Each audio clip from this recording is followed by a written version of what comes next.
Alléluia. La sanctification par les résolutions.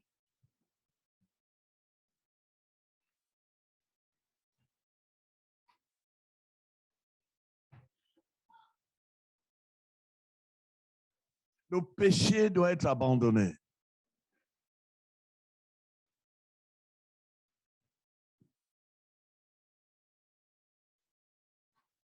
Nous avons parlé des résolutions. Mais la première chose qui devrait normalement se produire dans le cœur pour qu'on moissonne l'abandon du péché. Alléluia. C'est ce qu'on va voir maintenant.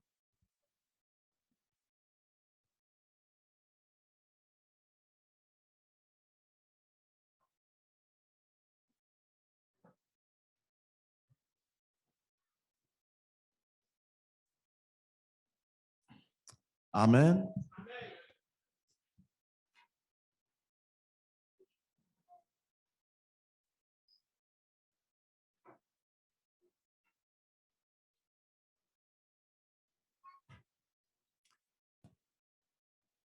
Qui est tombé amoureux ici un jour? J'ai dit tomber amoureux vrai. C'est pas...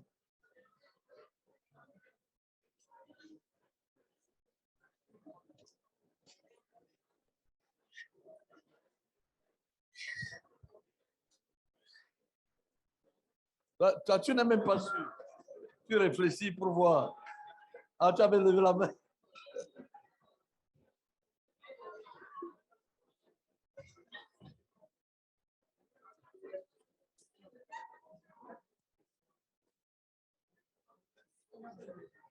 J'expliquais, j'ai lu un article, j'expliquais aux frères pendant le camp des jeunes. Les chercheurs ont découvert que quand quelqu'un est amoureux, son cerveau a une enzyme. La même enzyme est produite quand on prend de la marijuana.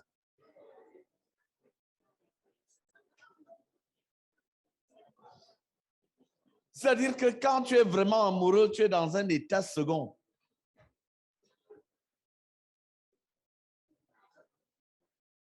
Est-ce que c'est vrai?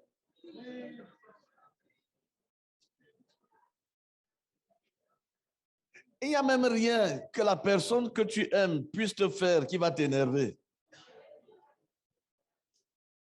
C'est-à-dire qu'elle te pousse même.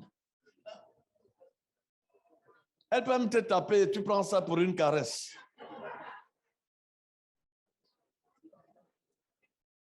Alors, l'histoire, c'est que cette enzyme a une durée de vie qui est d'environ 40 jours. C'est-à-dire qu'après les 40 jours, si tu me pousses, ma réaction peut te surprendre.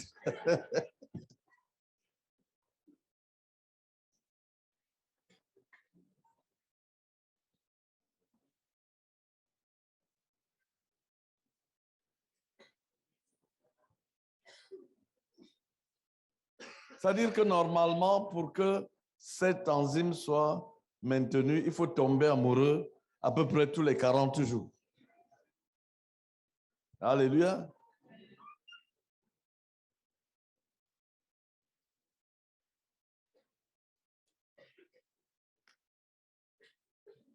Le Seigneur Jésus a agi.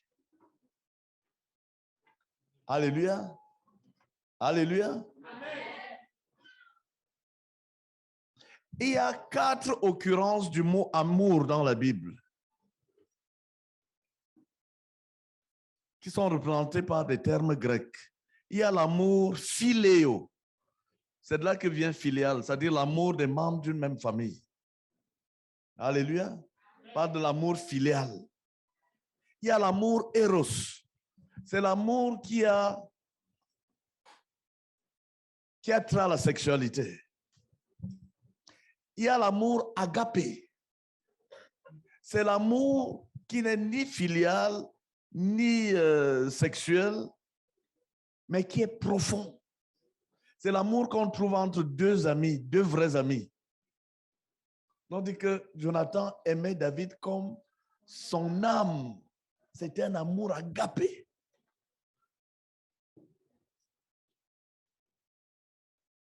Il n'est pas bon d'avoir beaucoup d'amis, mais il est tel ami qui est plus qu'un frère. C'est ce que dit la Bible. Et puis il y a l'amour de Dieu. Dis avec moi l'amour de Dieu. Ce que le Seigneur Jésus a manifesté à la croix, c'était... Et l'amour de Dieu a ses caractéristiques. Alléluia. La Bible nous dit, ouvrons dans Romains au chapitre 5.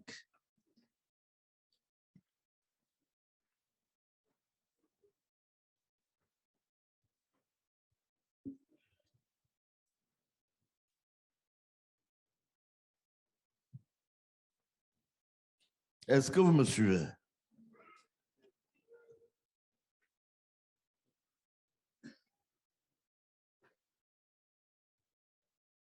Verset 8. Nous lisons la parole de l'Éternel. Tu peux lire même à partir de 7. Dans le livre de Romains, chapitre 5, versets 7 à 8.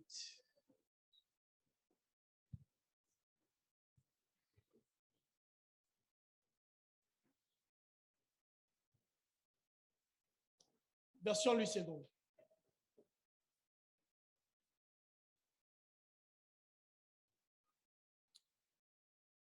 À peine mourrait-on pour un juste. Quelqu'un peut-être mourrait-il pour un homme de bien. Mais Dieu prouve son amour envers nous en ce que lorsque nous étions encore des pécheurs, Christ est mort pour nous. Alléluia. Amen. Nous étions encore des pécheurs, ennemis de Dieu. C'est le frère Zach qui disait que le péché, c'est un couteau qu'on enfonce dans le cœur de Dieu. Je vois dans Genèse 11, il dit que quand les hommes ont commencé à pécher, Dieu fut affligé dans son cœur. Dieu a eu mal dans son cœur. Donc pendant que le Seigneur avait mal dans son cœur à cause de nos péchés, il s'est levé et il est mort pour nous. La Bible dit, c'est sa preuve d'amour. Il prouve son amour.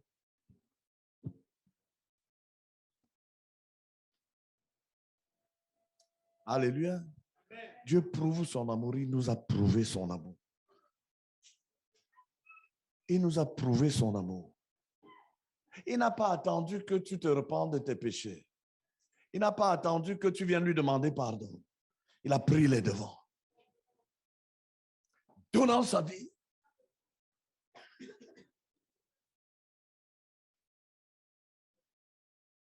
Quand tu as un cœur normal, tu regardes Jésus. Donnant ses preuves d'amour, tu vas l'aimer. Si tu comprends ce que veut dire l'éternité, entrer au ciel, alléluia, avoir la vie éternelle, vivre dans la félicité céleste éternellement, alors qu'on méritait l'enfer, tu vas aimer Jésus. Mais la question est celle-ci. Est-ce que tu es tombé amoureux de Jésus?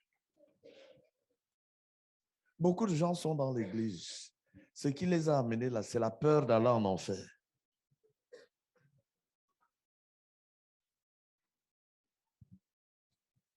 Et ça montre même aussi le genre d'évangile que nous prêchons.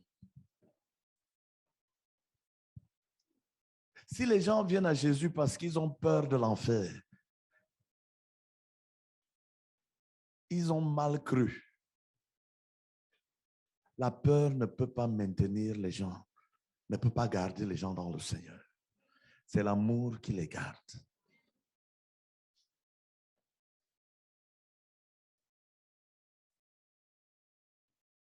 Il y a les prédicateurs de la peur. C'est un faux évangile.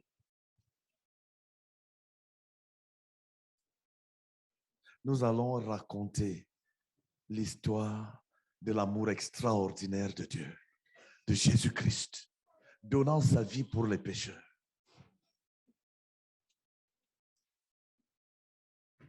Acceptant l'humiliation, il était nu sur la croix.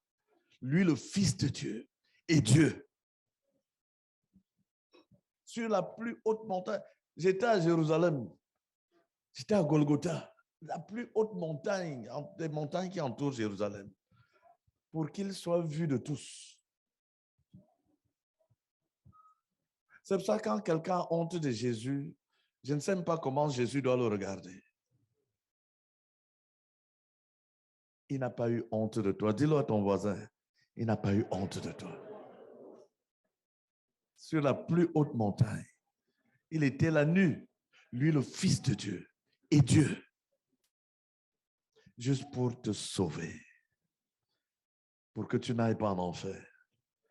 Bien plus, pour que tu entres au paradis et que tu vives éternellement dans la joie du Seigneur.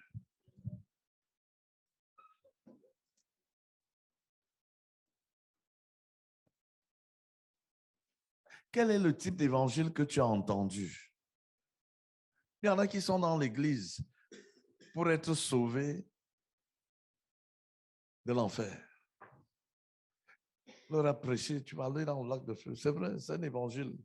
D'autres sont là, ils voulaient être sauvés des maladies. C'est aussi bien Jésus guérit. D'autres sont là parce qu'ils voulaient être sauvés de la pauvreté. D'autres ont dit Jésus résout les problèmes financiers. Jésus bénit, c'est aussi vrai, il bénit. Mais si ce n'est que ce que tu as entendu, les bases sur lesquelles tu es dans la maison de Dieu sont de mauvaises bases. Si ce n'est pas sur la base de l'amour de Dieu révélé, tu as reçu la révélation de l'amour extraordinaire de Jésus pour toi. Parce que si tu es tombé amoureux de Jésus, si tu es tombé amoureux du Seigneur, le désir de plaire est la puissance de l'amour. Quand on aime, on veut plaire.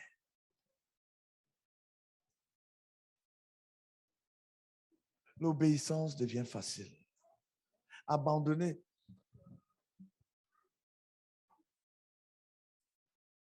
J'ai donné ma vie au Seigneur. Au moins 3 fois. J'ai demandé à la sœur Hélène qui me prêchait l'évangile. Donc, quand Jésus mourait à la croix, là, c'était vraiment pour moi. Je lui ai demandé, il pensait à moi? Elle me dit oui. Parce que nous avons été connus d'avance, n'est-ce pas?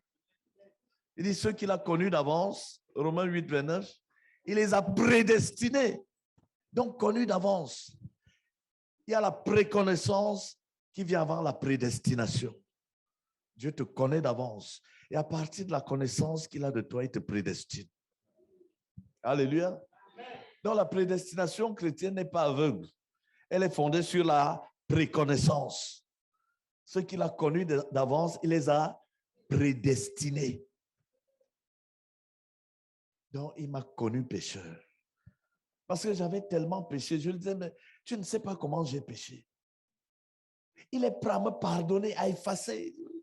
Tu deviens devant lui comme quelqu'un qui n'a jamais péché. Blanc comme neige. C'était incroyable. Dis avec moi, incroyable. C'est ce que Jésus a fait. Balayer, oublier tous tes péchés. Les compteurs sont remis à zéro. C'est ce que Jésus a fait. Quand tu as eu la révélation de l'amour de Dieu, tu tombes amoureux de Dieu. L'évangile que nous prêchons ou que nous devons prêcher, c'est d'amener les gens à tomber amoureux de Jésus. Qu'ils obéissent non pas parce qu'ils ont peur de l'enfer, parce qu'ils ont peur des maladies et des autres choses, mais parce qu'ils aiment le Seigneur. Ils veulent lui plaire. Ils veulent lui être agréables.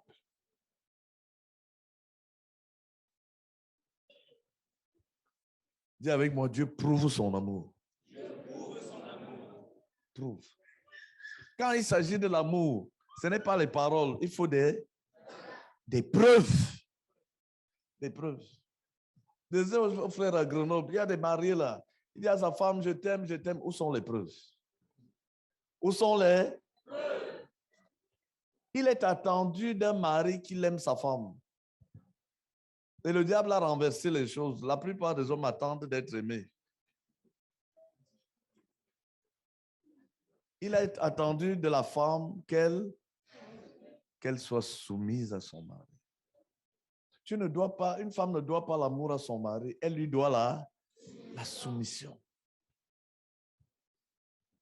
Mais un mari doit l'amour. Je vois certains frères commencent à s'énerver.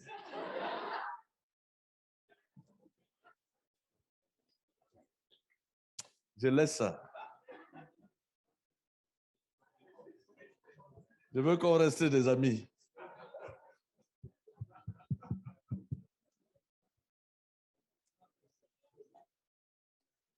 Dieu prouve. Quelqu'un lise Jean 14, 31.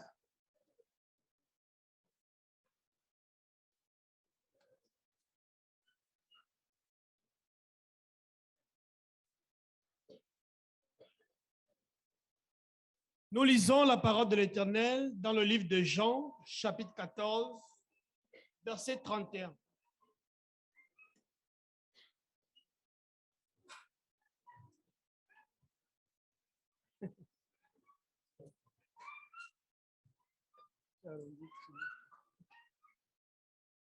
Je ne parlerai plus guère avec vous, car le prince du monde vient. Il n'a rien en moi. Mais afin que le monde sache que j'aime le Père et que j'agis selon l'ordre que le Père m'a donné, levez-vous, partons d'ici. Amen. Alléluia. Amen. Quand il s'agit de l'amour, il faut des preuves afin que le monde sache que j'aime le Père. Le monde doit savoir. Le monde doit le savoir. Alléluia. 1 Jean 3, 18.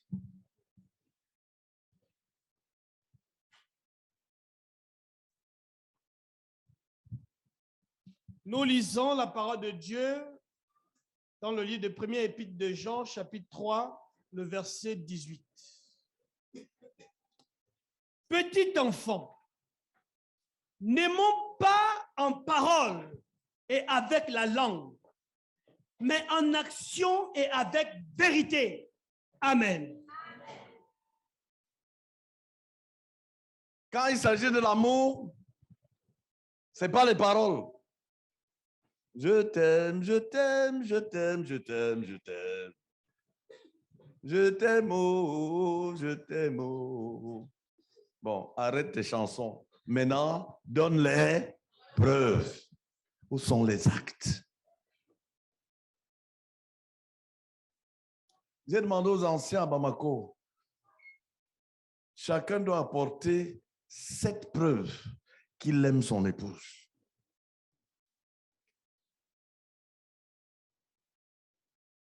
Est-ce qu'il y a des frères mariés ici? Lève la main. Si un frère a levé ta main, demande-lui, frère, où sont tes preuves?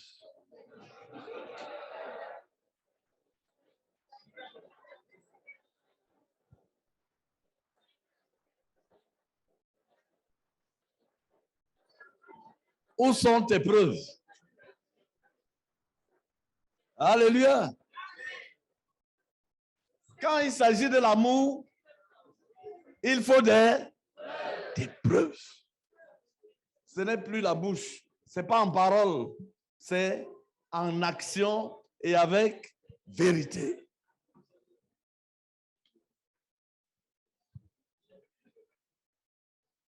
Oui, tu ne peux moissonner que ce que tu as Semer.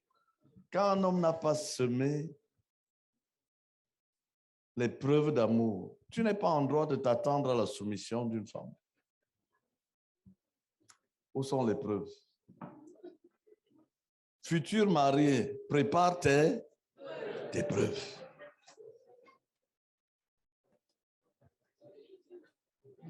Alléluia.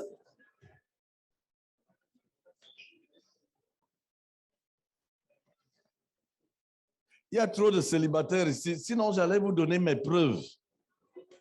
Mais comme il y a trop de célibataires, hein?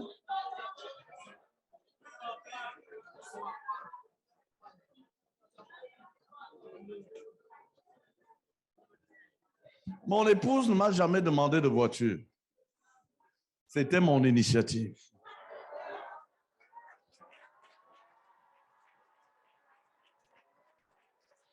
N'applaudissez pas.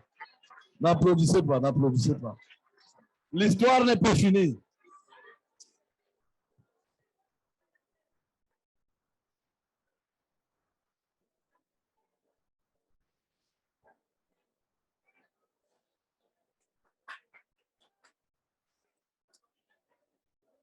Ouais, il y a trop de célibataires ici, ne comprennent pas.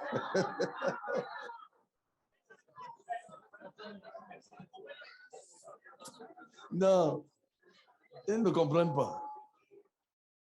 Pendant 3 mois, tous les matins, je l'ai amené pour lui apprendre à conduire.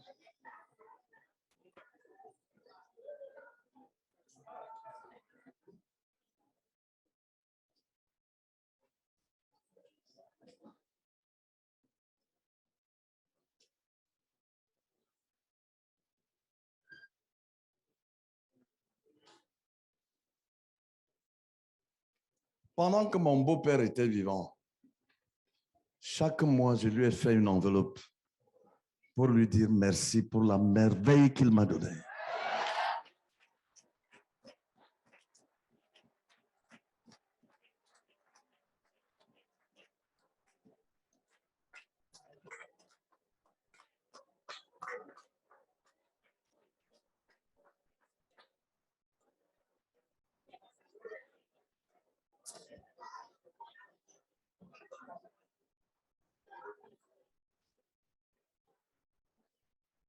Non, vous faites déjà trop de bruit, je laisse comme ça.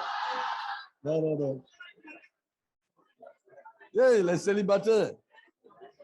Et puis, la Bible dit de ne pas jeter les perles au pourceau. Dis à ton voisin célibataire, marie-toi d'abord.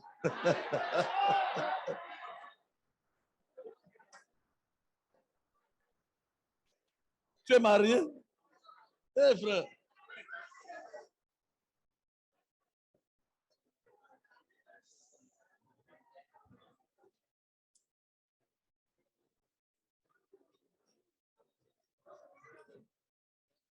Normalement, je ne rentre pas d'un voyage sans garder quelque chose à mon épouse. Je suis là comme ça, son cadeau est déjà là.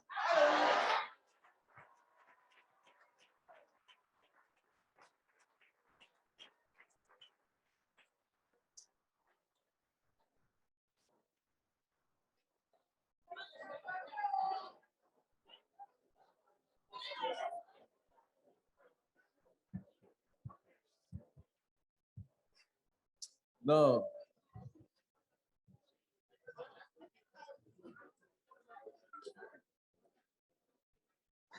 Quand tu vas te marier, je vais donner le reste. Il y a trop de célibataires ici.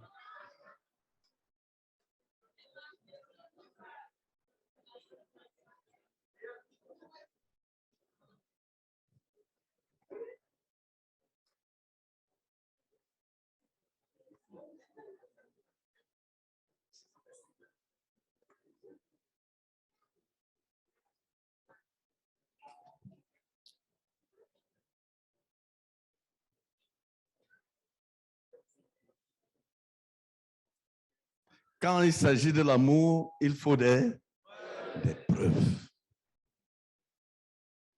Si ton mari vient te dire je t'aime, dis-lui laisse la chanson là. Je veux les preuves.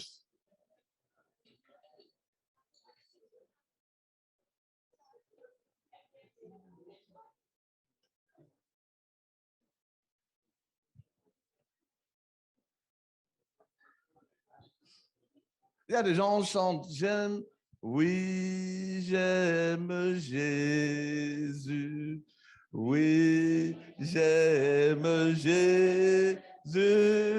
Oui, j'aime Jésus. Il m'aime à le premier. Bon, le chant est fini. Où sont les preuves de ton amour pour le Seigneur? Il dit afin que le monde sache que j'aime le Père. Il alla à Jérusalem pour donner sa vie.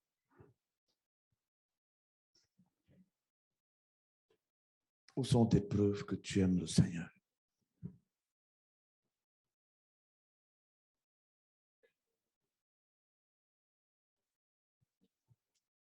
Que deux personnes prient.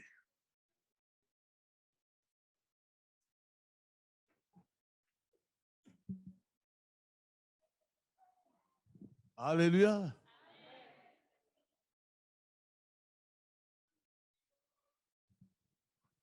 Est-ce que tu es amoureux de Jésus?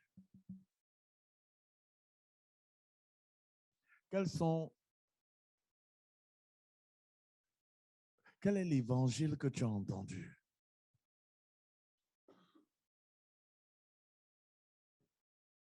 Prions ensemble et dis Seigneur, donne-moi la révélation de ton amour pour moi.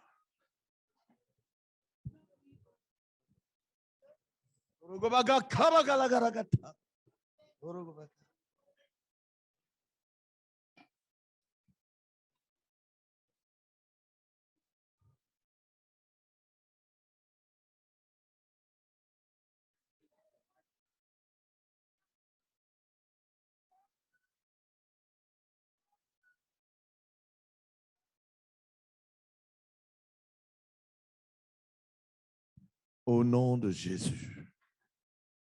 Amen. Quand un homme est amoureux d'une femme, tout ce qu'elle demande,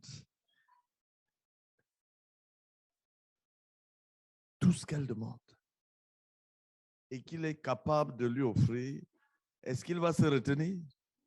Non. Donne. Il donne.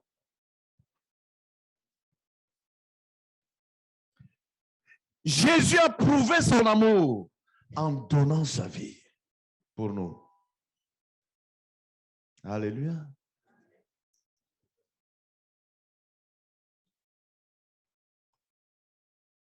En mourant pour nous.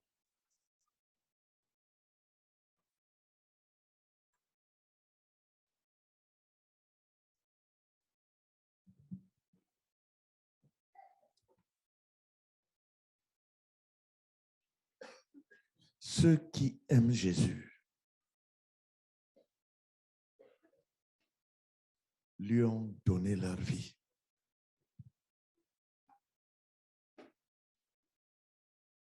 La réponse à l'amour de Dieu.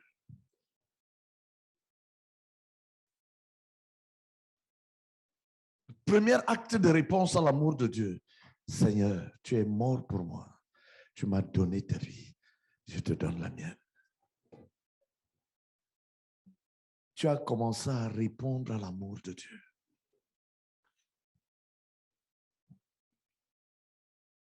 Ceux qui aiment le Seigneur lui offrent leur vie.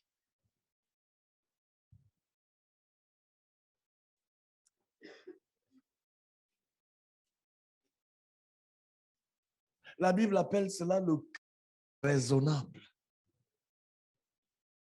Tu prends ta vie, tu l'offres au Seigneur. Seigneur, je t'offre ma vie. Ce que nous lisons dans Romains au chapitre 12. Alléluia.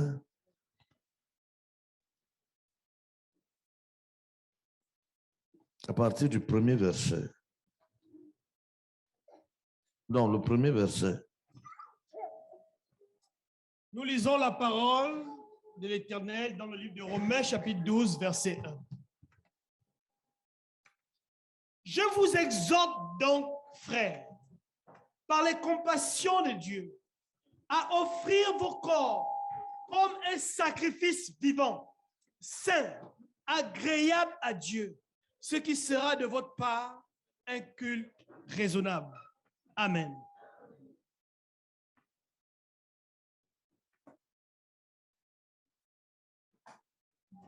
Encore. Romains chapitre 12, verset 1. Je vous exhorte donc, frères, par les compassions de Dieu, à offrir vos corps comme un sacrifice vivant, saint, agréable à Dieu, ce qui sera de votre part un culte raisonnable. Amen. Version parole vivante.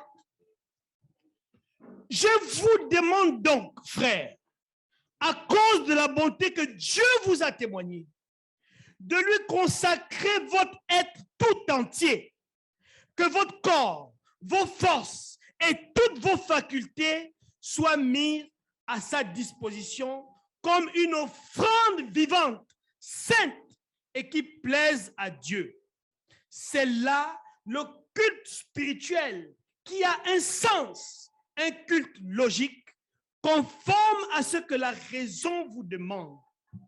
Amen. Non, relis la version parole vivante.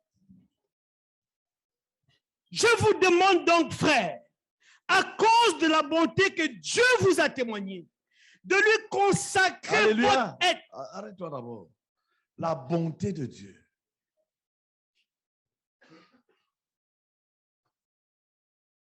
Quand on dit que Dieu est bon, qu'est-ce que ça veut dire? C'est concevoir le bien pour quelqu'un qui t'a fait du mal. Tu es bon.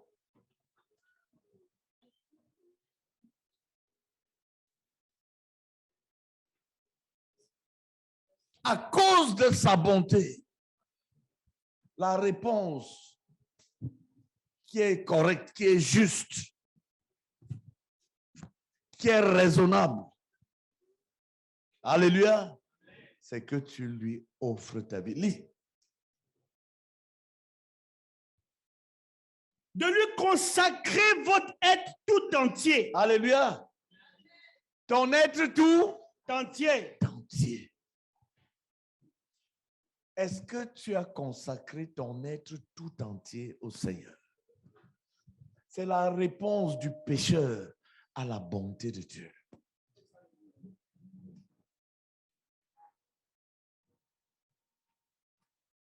Voilà pourquoi on a prié tout à l'heure, parce que tes yeux doivent être ouverts pour voir, pour comprendre jusqu'où Dieu a été bon envers toi. À cause de tes péchés, un homme prêt à l'endroit le plus chaud en enfer. Dieu te prend sans aucune contribution de ta part. Te sauve, meurt pour toi. Meurt à ta place. Il prend la place du pécheur que tu étais. Meurt. Ce qu'on appelle la mort substitutive de Christ. Il s'est substitué. Il a pris la place du pécheur. Il a pris ta place. Il est mort à ta place.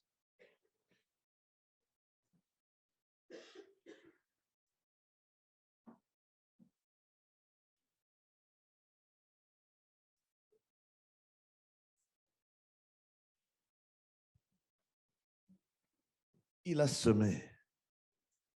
Il a semé l'amour. Tu ne peux pas semer les arachides et moissonner le maïs. N'est-ce pas?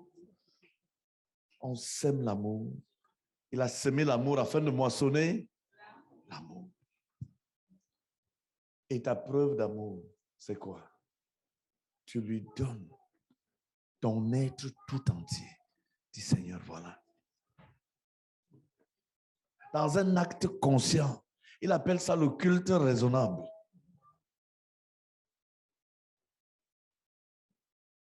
Il se pourrait que la plupart de ceux qu'on appelle enfants de Dieu n'aient pas compris l'amour de Dieu pour eux.